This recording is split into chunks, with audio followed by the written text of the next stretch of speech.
Entonces vamos con el segundo capítulo, pero no se desconecta del primero. Dijimos que Amán le aconsejó matar a Vashti. El rey le hace caso, aunque era absolutamente ilógico. Le manda a matar a Vashti, hay quien dice la desterró, pero no importa. Ya desaparece de la escena la reina Vashti. Pero después de eso, como que pasa un tiempo, el rey reacciona y así comienza el segundo capítulo. Recuerda a Vashti, recuerda su belleza, después de todo era una emperatriz, y está triste el rey. Eso se dice aquí la Megilá, Vayomeru Naarei Melech Mesharetab. Le dijeron los Naarim son jóvenes, sus sirvientes, le dan un consejo. Yevakshu la Melech Nearot Betulot Tovot Mareh. Oye, que busquen para el rey jóvenes guapas y que van a todo el imperio a reclutar a las jóvenes guapas y que haga como tipo Miss Universo y que escoja la que más le gusta como reina. Aquí hay algo extraño. ¿Quiénes les dan ese consejo? Jóvenes sirvientes. Esos no tienen el nivel para dar un consejo al rey. Y más que eso, que el rey les haga caso, porque sí les hace caso. Estamos hablando de un emperador, y un emperador, para buscar una emperatriz, no la busca haciendo así, reclutando jóvenes guapas de todo el imperio.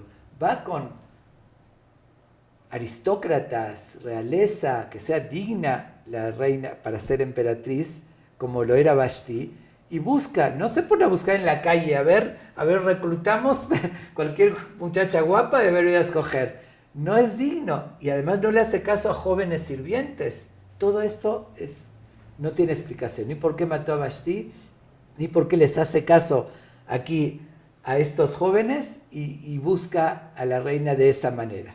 Pero así tenía que ser para que llegue a Esther, o si no, no hubiesen llegado a Esther y no hubiese sucedido. Seguimos viendo cada punto que no era lógico, aunque parece ser sencillo, pero pasaron cosas irracionales porque Dios lo siguió, como dije, llevando los hilos desde arriba para que suceda eso. Entonces les hace caso y efectivamente así se pone, dar una orden a todos sus soldados o gente, vayan por todos los pueblos, no les pregunten. Si encuentran en cualquier familia una mujer guapa, se la traen sin preguntar, aunque cualquiera que iba a ir, ¿no? Quería ser la emperatriz, con excepción de lo que vamos a ver de Esther. Pero bueno, y así decide hacer. Sigue diciendo, hace una pausa la Megilá y nos habla de Mordejai. Y dice así, Ish Yehudí Hayav Shona Bira. Esa es una frase que le decimos en voz alta, que todos la repiten porque resaltamos esto, tiene mucho fondo. Dice, hubo un hombre Yehudí en Shoshana Birá, en la capital, se llamaba Mordejai, hijo de Yair, hijo de Shimi, hijo de Kish y Shemini. Habla su ascendencia. Y aquí esto llama la atención. ¿Para qué nos dice su ascendencia? No lo dice a Hashverosh cuál era su descendencia o de otros personajes de la Megilá. Básicamente dice de él y después de Amán. Posteriormente vamos a ver que dice Gital Amelech Hashverosh et Amán ben Amedata Agagí. Amán, hijo de Medata, del rey de Agag, descendiente del rey de Agag. De ellos dos nos resalta la ascendencia de ellos. La pregunta es ¿por qué? ¿Por qué resalta? Esta pregunta la voy a dejar para otro capítulo. Después vamos a analizarlo esto profundamente porque es muy interesante qué hay detrás de todo eso de las ascendencias. Pero vamos a continuar porque estamos hablando ahorita de Esther. Menciona quién es Mordejai, que estaba en Shushan, y comenta que él adoptó a Esther, su prima, porque murieron sus padres y desde pequeña quedó huérfana. Entonces Mordejai, como primo, así dice Bat Dodó, hija de su tío, que textualmente es su prima. Hay quien lo interpreta que era su sobrina, pero el texto de la Megilá nos dice que era su prima. No importa, no tiene relevancia si era su prima o sobrina, pero de todos modos él la lleva a su casa y él fue como un padre para ella. cuando están reclutando, también en todo el imperio, pero también en Shushan, la capital, también están reclutando, oigan el término que dice aquí la Biblia, Batilakaj Esther el Bet Amelech, Aliá de Gai, Shomer Anashim. Fue llevada Esther, no dice fue o la llevaron, fue llevada. Tilakaj es un término que dice, que implica que fue llevada a la fuerza. Batilakaj fue tomada.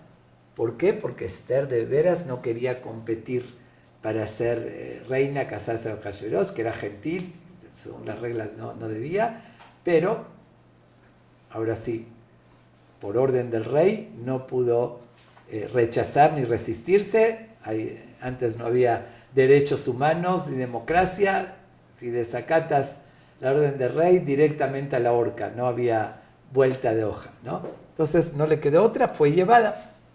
¿Okay? ¿Qué sucede con ella? Tenía una gracia, así dice. El mismo Hegai, que era el ministro, el encargado de atender a todas las jóvenes que llegaban, prepararlas para el desfile, ¿no? Para que pasen y que el rey escoja, él la ve a Esther y se queda impactado. No era simplemente belleza, tenía un ángel, una simpatía que atraía, que él mismo queda así atónito de su atracción, y él apura, le pone atención especial a ella, pero era algo, un spa de súper lujo. Las llevaban a todas, dice, un año de preparación, de maquillaje, de tratamientos de belleza, así dice, de maquillarlas, puede ser hacer su pelo, hacer la piel suave, cremas, y todo en la realeza, con el dinero del rey, que eran los mejores productos. No sé qué marcas habían en ese entonces, tal vez no era Chanel, pero eran lo mejor que existía en su época. Se los ofrecían, lo que ellas escogían. Ellas pedían, no, hoy quiero este tratamiento, este masaje, estas cremas, el tratamiento del pelo, de maquillaje, y así, todas, obviamente aprovechando, qué joven no quiere los mejores tratamientos en el mejor spa, en el mismo palacio del rey. Pero sin embargo dice que Esther claramente dice,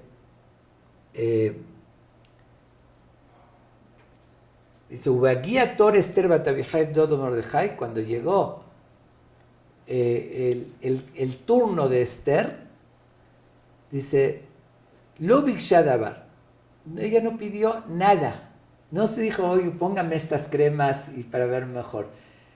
Así dice textualmente, solamente lo que le ordenaba y le indicaba, tienes que ponerte eso, no está pidiendo nada, pero ese es el tratamiento que tienes que hacer, que eso no le queda alternativa. Todo esto demuestra claramente que ella no estaba interesada, pero sin embargo dice, Batí Esther no set gen bene correa, encontraba simpatía en que la veía. No habla de belleza, habla de simpatía. Ese era un encanto que Dios le puso, que quien la veía le atraía, le encontraba simpatía. No es que realmente ganó el concurso de Miss Universo por su belleza, ahí Dios lo guió para que realmente ella sea. Ahora, ¿qué le dijo Mordejai, o qué le ordenó? Más bien ordenó en buen sentido, ¿no? A Esther le dijo una condición. Te están llevando, puede ser que tú ganes el concurso, que seas reina, porque por algo te están llevando. Él creía, sabía Mordejai que todo era de Dios, que si pasó eso, porque fue llevada a la fuerza, algo tenía que salir, y le da una indicación que fue muy difícil para Esther cuidarla. Le dijo, bajo ninguna circunstancia reveles tu identidad.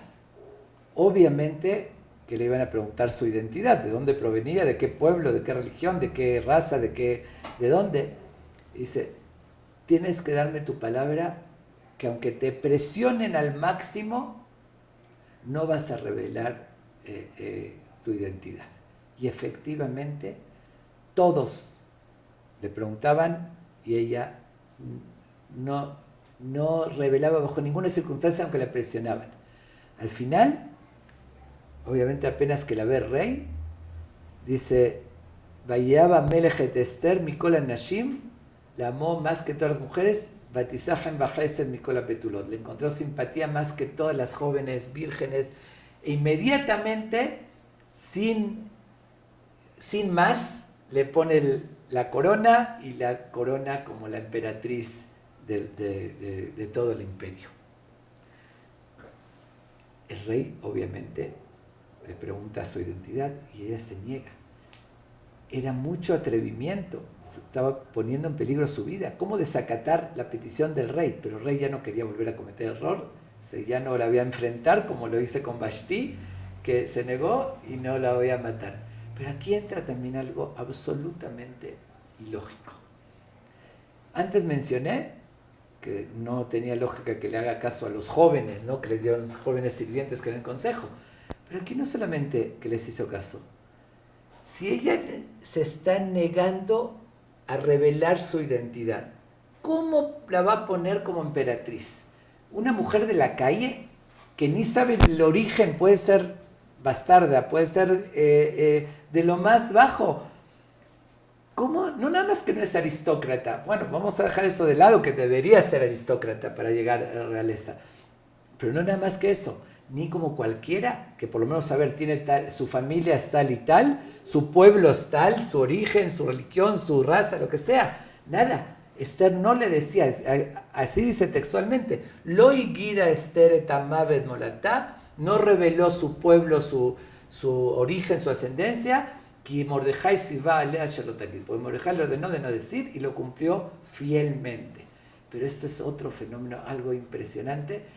Si Esther hubiese revelado de un principio que era judía, obviamente Amán lo hubiese manejado de otra manera, hubiese hecho acción y no hubiese llegado después a como llegó en el momento preciso que tenía que salvar el pueblo. Es otro eslabón más que tenía que suceder, que se van moviendo los hilos para llegar al final a la salvación.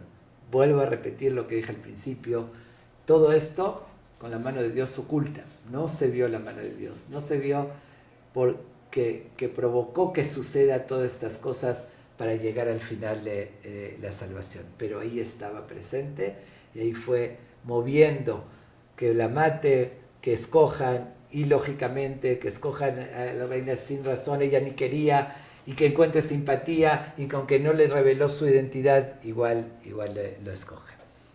Okay. Eso fue la forma que llegó Esther a ser reina. En la Megilá se hace una pausa, un paréntesis, de repente un suceso que no tiene nada que ver con todo esto, pero lo cuenta y lo mete. Por ahorita no significaba nada eso. Lo que vamos a relatar ahorita es un paréntesis.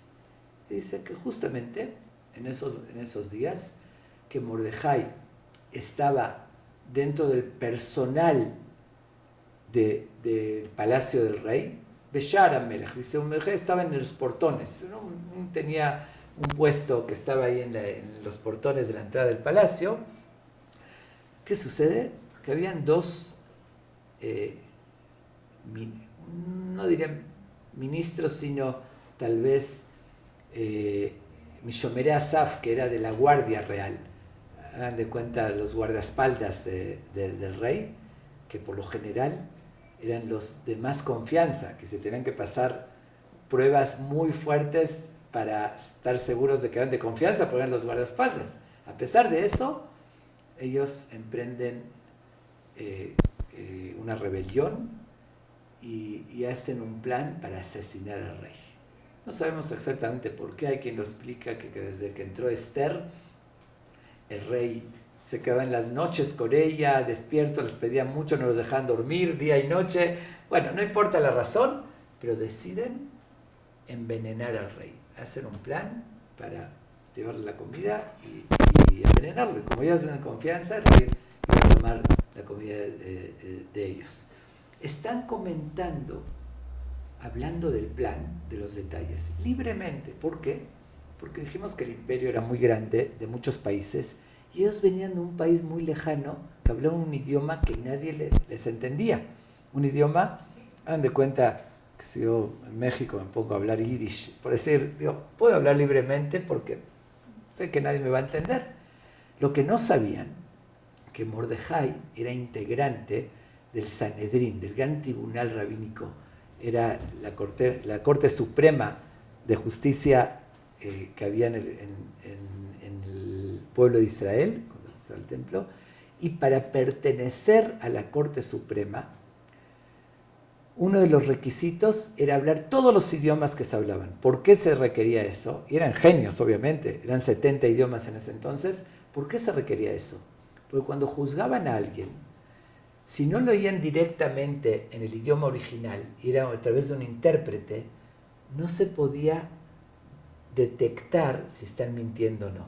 Cuando uno la forma de decir, conoce el idioma original, cómo se expresa y todo, se puede detectar. Si es a través de otro intérprete, la forma de el tono y dónde se acentúa y demás, ya no se detecta. Entonces, como tienen que hacer la justicia absoluta, el requisito era hablar los 70 idiomas para estar seguros, oír directamente de la lengua original.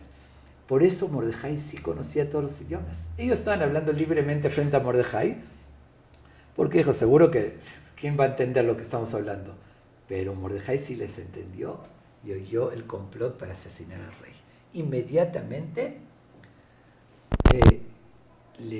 Mordejai le notifica a Esther, tenía acceso a Esther, era su protegida, ¿no? Y Esther inmediatamente le notifica al rey que hay una intención de estos dos, se llama Bigtán y Teresh, que querían asesinarlo, envenenarlo. Muy fácil de comprobarlo, le dan a un perro la comida, se muere, ¿ok? Y lo mandan a la horca. ¿Okay? El rey, ese suceso, le salvó Mordejai la vida de una muerte segura, lo comprobó. Se iba a comer esa comida y lo iba a matar. ¿Qué hace el rey? Lo escribe en su diario. Lo escribe en su libro donde escribía sus recuerdos, ¿no? Pero aquí también sucede algo absolutamente ilógico. Por eso digo que hay que leerlo de otra manera. Leemos este suceso y dice, está bien, normal. Un suceso le salvó la vida, lo apuntó, como cualquier cosa. Pero analicemos un poquito este suceso. El rey,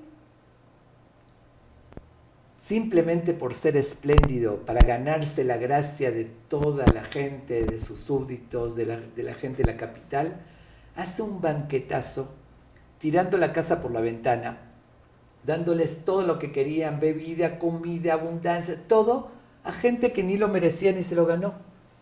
Y aquel que le está salvando la vida de una muerte segura, ¿no merecía un premio y que una gratitud de parte del rey? Lo comprobó que le salvó la vida. Así dice, le dijo Esther al rey, Beshem Mordejai, en nombre de Mordejai, le dijo, ¿quién descubrió eso y quién le está salvando la vida? Él podía ignorar y no meterse en problemas, Mordejai, dice, no es mi asunto, mejor que no lo oí, no tenía por qué oír. Se esmeró, buscó, y nada más lo escribe en sus memorias. Es irracional, ilógico. Por una parte espléndido, al que le salvó la vida de la muerte segura, no le da nada más escribirlo. También Dios le puso así en la mente, porque si le hubiese dado en ese momento, no hubiese llegado al desenlace que vamos a ver en los capítulos posteriores, como en el momento preciso fue cuando se entera y cuando decide premiarlo, y o si no, no hubiese llegado la salvación y así. Entonces por eso hay que leerla de otra manera, la Megilá, y aquí se termina el segundo capítulo de la Megilá. Y ahora comenzamos con el tercer capítulo de la Megilá. El tercer capítulo comienza diciendo, Ahara de Barim Haele, después de todos estos sucesos, Gidal Amelech Hashverosh et Haman ben Hammedata, enaltece y lo sube de categoría a Hamán, que fue el que le aconsejó matar a Vashti, Y lo eleva sobre todos, y ahí es cuando ordena que todos se tienen que posternar, arrodillar frente a él, como era, después del rey era el que le seguía, y comenta que Mordejai de ninguna manera no era el único que no se arrodillaba y no se posternaba a Amán. Pero lo dice de una manera interesante, dice lo ijra velo ishtahabe, lo dice en futuro, no se arrodillará y no se posternará, que dice que nunca lo va a hacer. ¿Ok? Vamos a entender por qué Mordejai no se quería inclinar hacia Amán, si era una orden del rey, tenía que hacerle caso. Y todavía le preguntaron, le dijeron los demás, ¿por qué estás transgrediendo la orden del rey? Y le insistieron, igual no hacía caso. Y ahí es cuando le dicen a Amán, como que retando, a ver, mira, Mordejai terco no quiere, ¿lo vas a permitir? Y ahí es cuando se enfurece a Amán, y de ahí es cuando le surge esa idea, dice, no me voy a limitar nada más a castigarlo a él, me voy mucho más grande, a él y a todo su pueblo. Y ahí es cuando decide que quiere, dice el plan siniestro, de que se extermine a todo el pueblo judío. ¿Okay? Eso es lo que es el principio del tercer capítulo. Pero mencioné antes un dato que quiero ahorita enfocarme en él, que menciona la ascendencia de Amán. Dice Amán ben Amedat Agagí, Amán hijo de Medat Agagí. ¿Y qué mencioné también? Que anteriormente mencionó la ascendencia de Mordejai, Ish Yehudi Ushmo Mordejai ben Yair ben Shimi ben Kish Shemini. Era de Yair, de la tribu de Benjamín. ¿Por qué? ¿Para qué nos importa quiénes sean los padres, los ascendentes? Está hablando ahorita, nos quiere relatar acerca de Mordejai y Amán, que digan sus nombres como lo dijo con todos los demás. Bueno, aquí está encerrado también el fondo, y que entendamos también por qué Mordejai no cedió y no se arrodilló frente a Amán. Realmente es sorprendente. Pues, ¿qué costaba? Así lo dijo el rey, y era lo correcto, lo que tenía que hacer. Okay. ¿De quién descendía Amán? Dijimos, Ben Amedata a Agagí. Hijo de Medata a Agagí, que es el del rey de Agag. Si vemos en la Torá, vemos en el Tanaj, ¿quién era el rey de Agag? Agag era el rey de Amalek, de un pueblo que se llamó el pueblo de Amalek, que tiene su historia.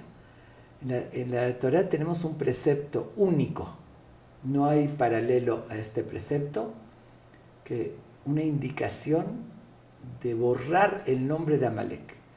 Es el único pueblo que se le declara la guerra eterna contra Amalek, Milhamá Hashem ba Amalek midor.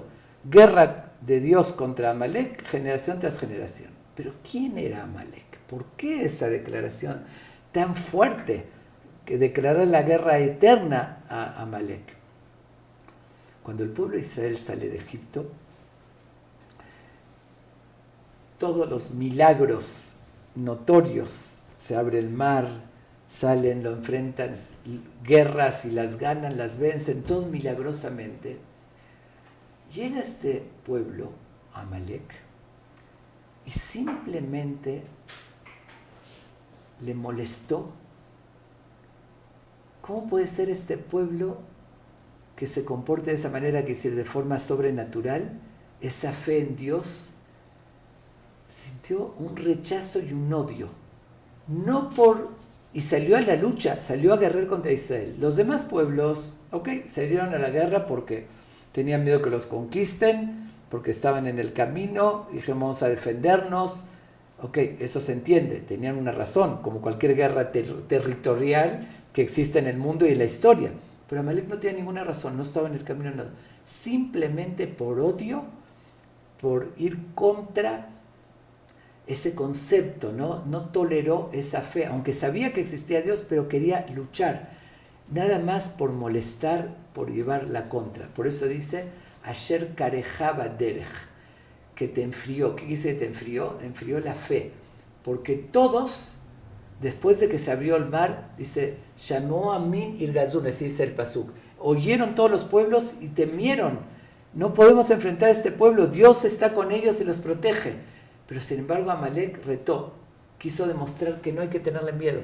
Y explican nuestros sabios a qué se compara eso. Si hay una alberca de agua hirviendo, todos temen meterse a la alberca, se van a quemar. Alguien mete el dedito, lo quita. Y llega una persona y dice, yo voy a demostrar que no tengo temor. Se avienta, se quema, pero igual enfría los ojos de los demás esa alberca. Y que decía, no, es imposible. Y alguien se atrevió, entonces es como que abre el camino que igual es posible. Aquí es lo mismo. Nadie se atrevía a acercarse al pueblo de Israel. Amalek se atrevió, aunque perdió la guerra, pero demostró que uno puede. Entonces lo enfrió. Y era una lucha ideológica, era una lucha contra la fe. El pueblo sabía que hay un creador, los demostró con hechos que dependen de él, que viven con lo que Dios le dice, y él iba contra eso, decir no hay Dios, no hay una fuerza suprema, todo es casualidad, depende de la persona. Por eso Dios indicó, después menciona el Tanaj, que Dios le encomienda al rey Shaul que luche contra Amalek y los acabe, y no deje rastros de Amalek. Se oye una ley muy cruel, una indicación muy cruel, es decir, borrar de la faz de la tierra a un pueblo. Nosotros no estamos a nivel de Dios, nosotros vemos de vuelta nuestra lógica, decimos muy cruel, y justamente Shaul no lo cumplió la voluntad de Dios al 100%. Sale a la guerra, gana la guerra, pero se apiada. El rey le está pidiendo clemencia, el rey se llamaba Agag, que dice Amán ben Amedata a Agagí, de la descendencia del rey de Agag. Y él se apiada de él, dice, no, pobrecito, está pidiendo clemencia, pero Dios le dijo que los acabe. Entonces lo detiene y cuentan que detenido tuvo oportunidad de tener relación con una mujer, amalequita. Al final lo regaña el profeta Shmuel, lo regaña Shaul, ¿cómo lo dejas con vida? ¿Sí? Al final lo mata, pero mientras dejó las semillas.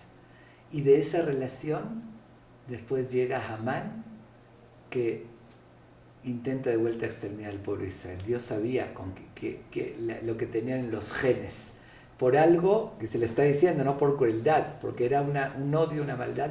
Y aquí voy a hacer un paréntesis, algo muy interesante. Cada uno lo interprete como sea, pero eso está escrito en el Talmud, en el Tratado de Megilá. Lo dice textualmente. Obviamente que es una interpretación, una visión, lo voy a traducir a nuestros días, así muchos interpretan, pero igual está escrito, algo que llama mucho la atención.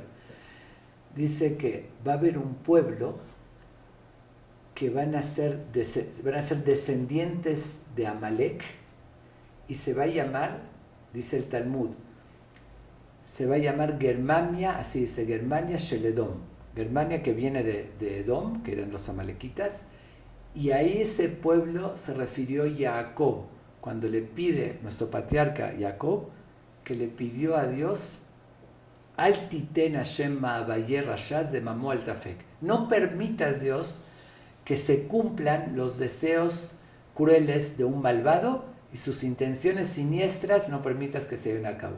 Dice el Talmud, ¿a quién se refirió Jacob? Dice, a este pueblo que se va a llamar Germania Sheledom, Sheilmalem Yosim Mahrimet Alam Kulo, que van a querer destruir el mundo. Y dice, ¿quién es ese pueblo?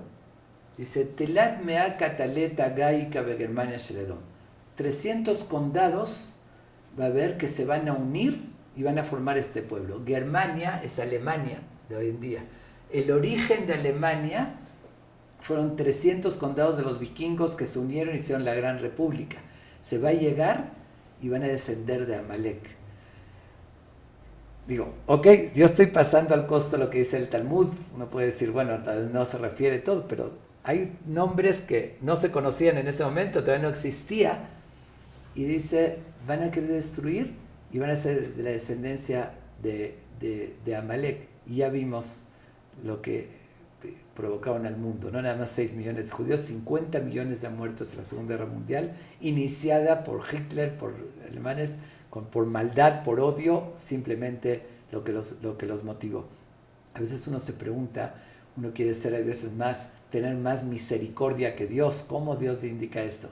Eso no sabemos. Si lo hubiese cumplido, tal vez no hubiese existido tal vez la Segunda Guerra Mundial. No sabemos, me refiero a que lleguen, dice, de las descendencias.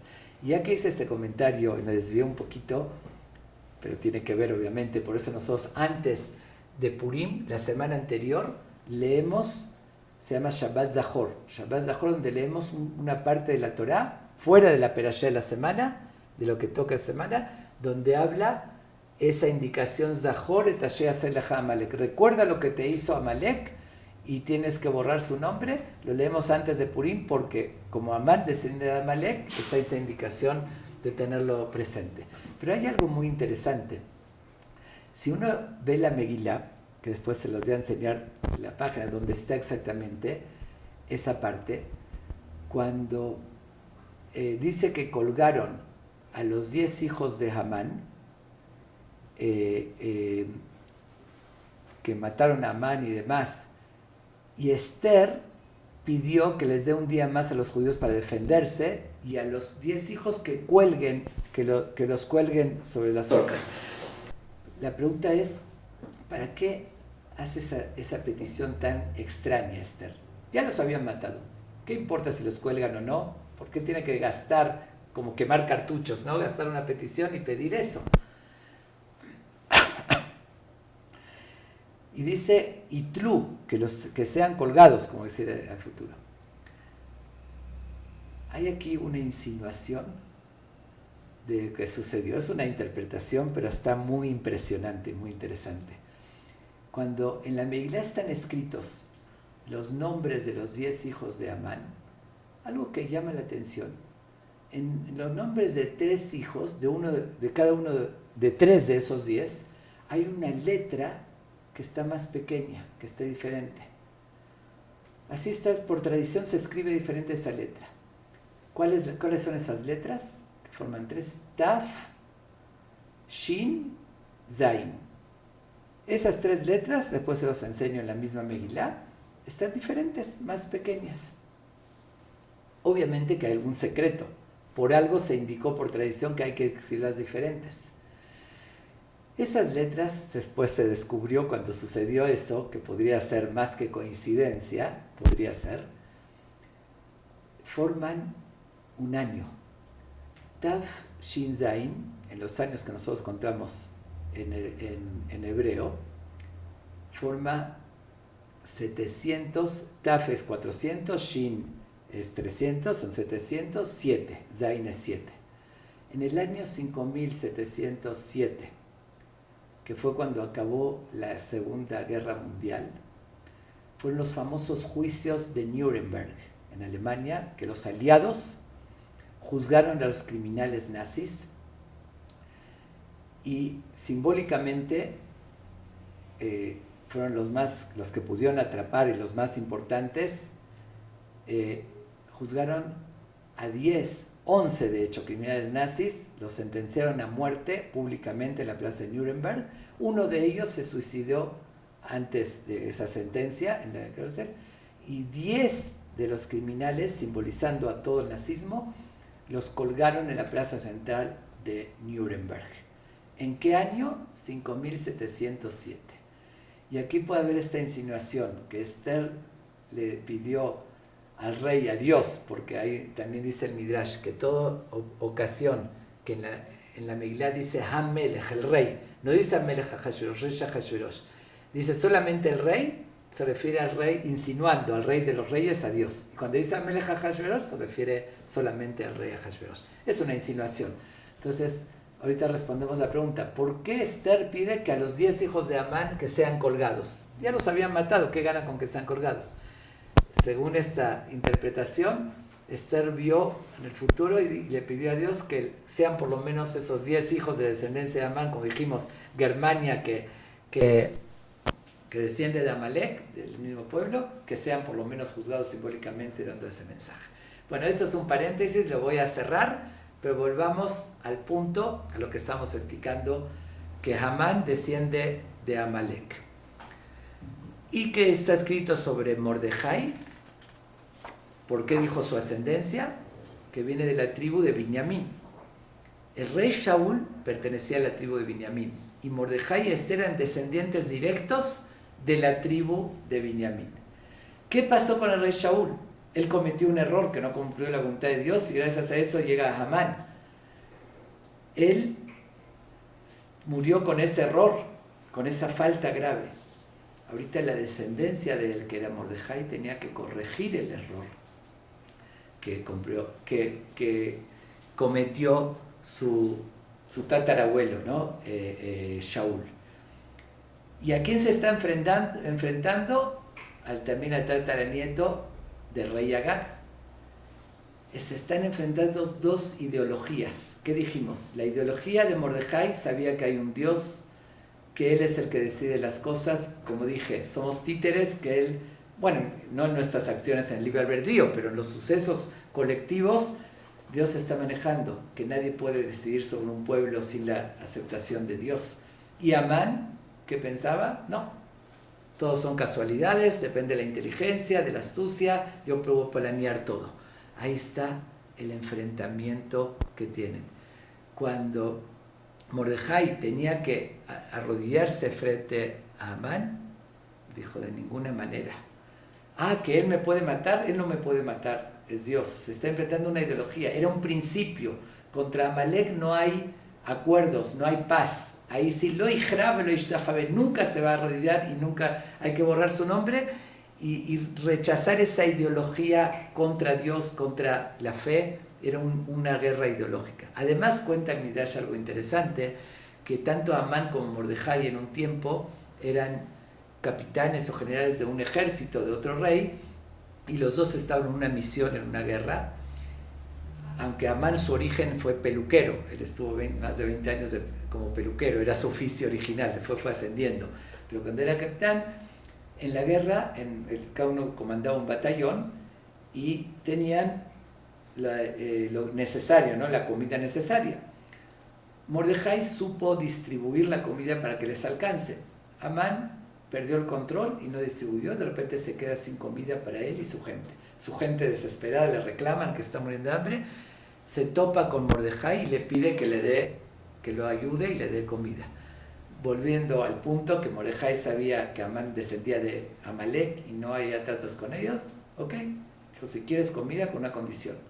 En ese tiempo existía la esclavitud. Te compro como esclavo.